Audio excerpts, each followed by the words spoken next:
Good morning. It is June the 7th, and my name is Bianca. And this is another episode about the human trafficking that's going on at the Louise Inn and how that ties into my prior and current situation. As I said before, approximately about 4.5 to 5 years ago, on another recording, because long ago when it first started happening, I would make recordings, and I had went missing for quite some time, about 3.5 years, and here I am still battling with the situation. And I still want to make another episode about what happened with me and my daughter at the Gamble Nippert YMCA in Cincinnati, Ohio. But I will dive a little bit into it because I want to talk about the current situation that's going on at the Anna Louise Inn and how that ties into the Gamble Nippert YMCA. Because back in 2021, me and my daughter at the time was 9 years old.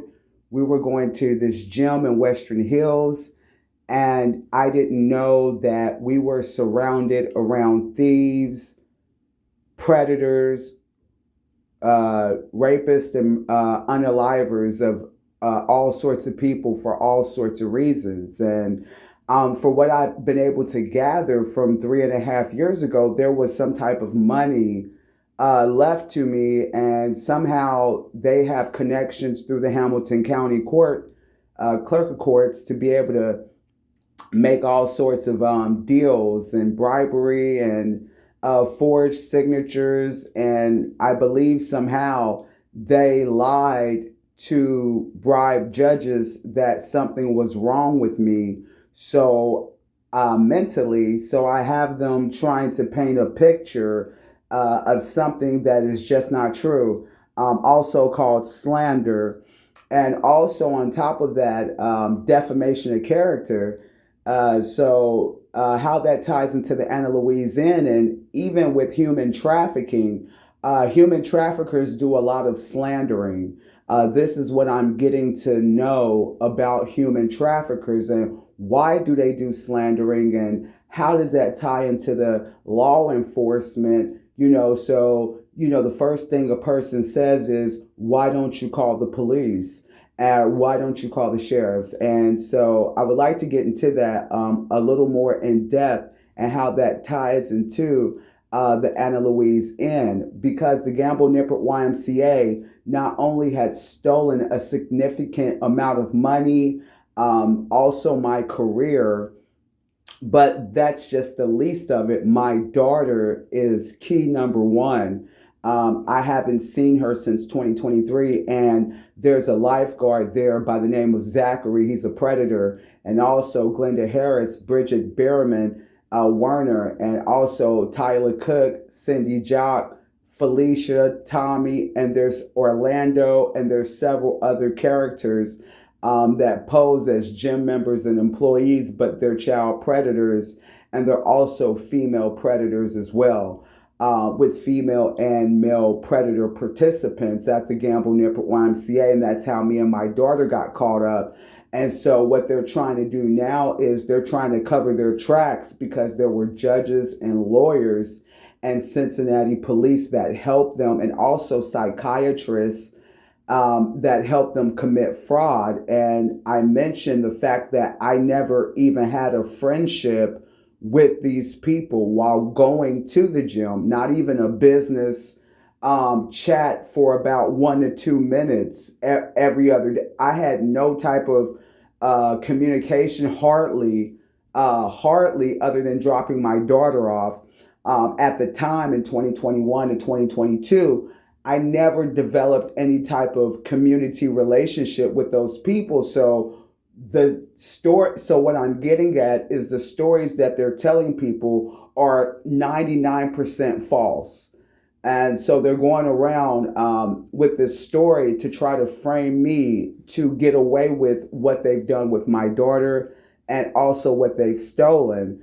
And so, this situation seems to repeat itself since 2022. Before 2022, I didn't have any problems with my landlord hardly any, and I never had any problems with my neighbors, hardly any.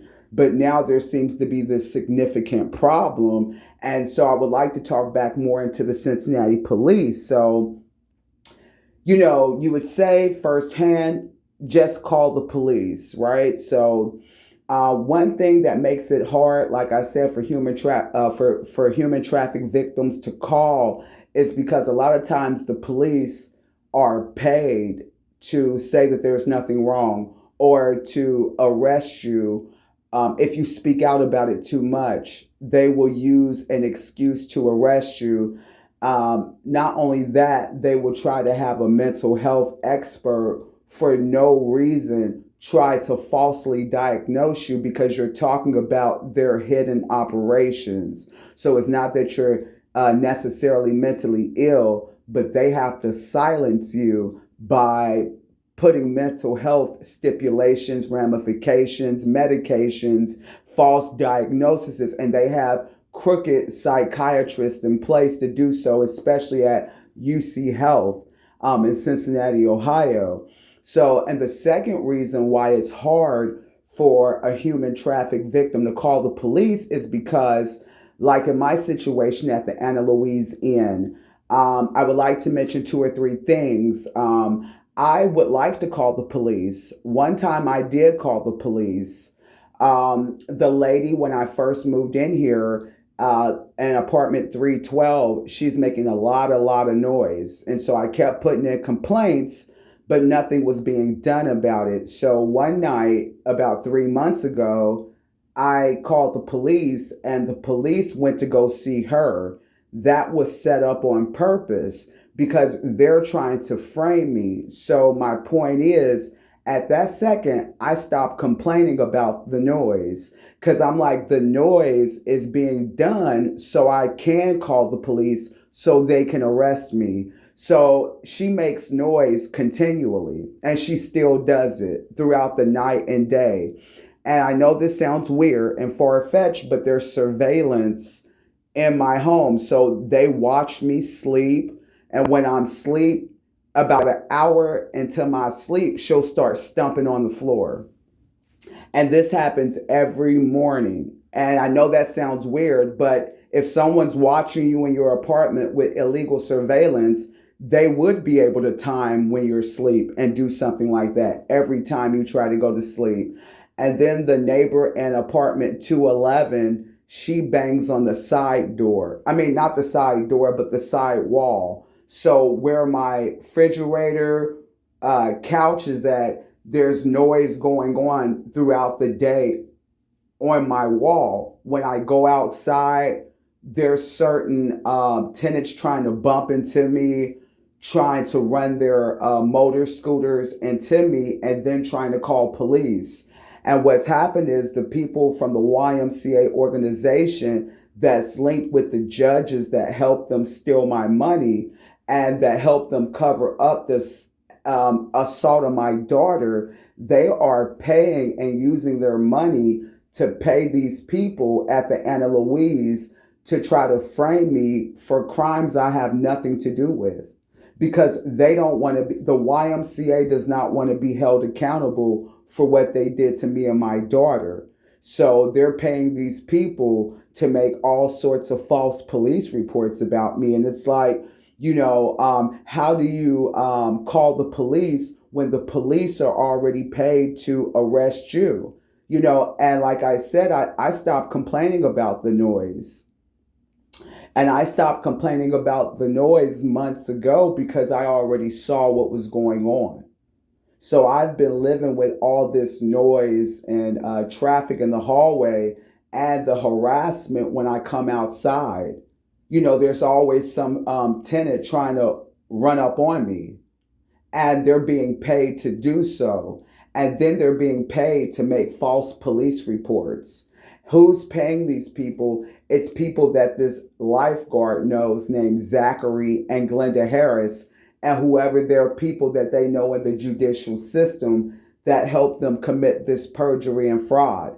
That's all I really know about it, and to live through it. And I'm like I said, I'm a very quiet person, but like, how do you blurt out, so much noise on your head, on the walls. And it's like, if you as a victim try to call the police are going to arrest you because the police are already aware what they're doing to you. They already know they're exploiting you. They already know they're paying your tenants and landlords. So their thing is to make you look crazy. And they're paying people to say that I'm crazy and there's nothing wrong with me. Okay. And what gives me hope is that I've listened to other speakers and people across the country that are going through something similar. So, would I say this is something old that's been going on? No. With the way and the advancement of technology, I would not say that this is something that is old. Now, is sexual battery, is that old? Very old, as old as time. But the type